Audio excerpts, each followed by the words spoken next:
Welcome to Shut Up and Listen, the murder podcast. I'm Scarlet. And I'm Lucy. The Denver Spiderman. So his name was Theodore Edward Conies. September 1941, he was 59 years old. He asked his acquaintance Philip Peters for a handout at his home. And then, like a few days later, Conies, he broke into Peters' house to steal money and food. And while he was stealing, he was like, you know what? Let me check out this house. And then he noticed in, like, a closet in a ceiling that there was a small trapdoor that led to, like, a narrow attic cubby hole. And he was cubby? Like... Yeah. He was like, you know what?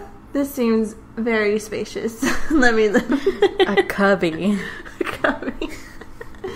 Yeah, I don't know why you would decide to live there. I'm pretty sure there were, like, better homes around with more room, but... Not a cubby. Not a cubby.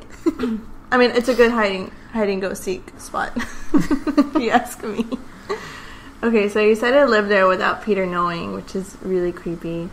Conies, he said he would shadow Peters from room to room from time to time. Yeah, I remember that. He like treated that like as a game, and he said that he felt control for the first time when he was doing that. He lived there for 5 weeks, and he was never discovered until October 17, the same year, 1941. Peters saw Conies at the fridge getting a snack. Anyway, so Peter was like, who is this? Oh my god. And he hit Coney with a cane. And then Coney was like, And so he took an old pistol that he found in the house and he hit Peters with it. And the gun broke after hitting him, right? I would have much rather he, like, saw him than... Yeah, and then beat him. Yeah. So... Even though the gun broke, he continued to hit him with an iron stove shaker, which I looked up because I had no idea what that was. But, I don't know, it's the 1940s, and it looks like an oven. An oven? I don't know, that's what it looked like. Apparently it was heavy. And basically, Conies beat Peters to death. And when he was done with, like, his weapons, he washed it and went back to the attic. But he left a towel down there or something. The towel was... Wait. The towel that he cleaned, like, blood off? Oh. Yeah. He left it down there or something. So Conies, he returned to his little cubby and decided to stay there. And left Peter's body laying in, like, a pool of blood. Oh. Yeah.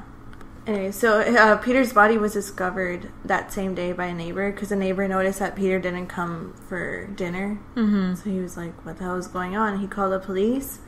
And so the police didn't go check out, what happened. And they found a body, but they also found no sign of forced entry because all the doors and windows were locked. So they were like, this is so weird. Right. I mean, they searched the house and they even saw the trapdoor in the ceiling. But they were like, no, a normal person can't fit in here. In a cubby, right? Yeah, because it was so tiny. Yeah, so Coney still lived there. And, like, people around in the neighborhood, they just thought that it was a ghost or that it was just, like, a prank that, teenagers are pulling. And the police would, like, they would check the house a lot. This happened in October, and it wasn't until July that the police... When they went to go check, they heard a lock on the second floor. So they were like, what is going on? So they ran upstairs and they saw Coney's legs going up the trapdoor and they pulled him down. So Coney's is not a smart man. They caught you. And they checked out the room and they said that it was slightly larger than a coffin. What? Yeah. And then he was taken to custody and he confessed to the crime. But yeah, so he got his nickname through local newspapers because a detective, he said that a man would have to be a spider to stand it long up there.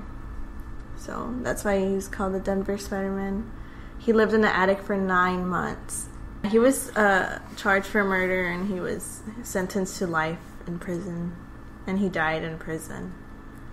Well, that's a really sad story because... Peter. Yeah. Grandpa. His grandpa. He died.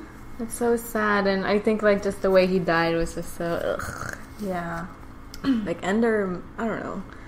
I always said if I'm gonna die, or, like, if somebody's gonna kill me, I'd rather they just, like, shoot me and make it quick. I don't want to, like, get suffer. hit in the head. Yeah.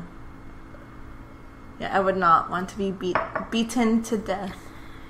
It's way too painful. Until next time. Till next time. Bye.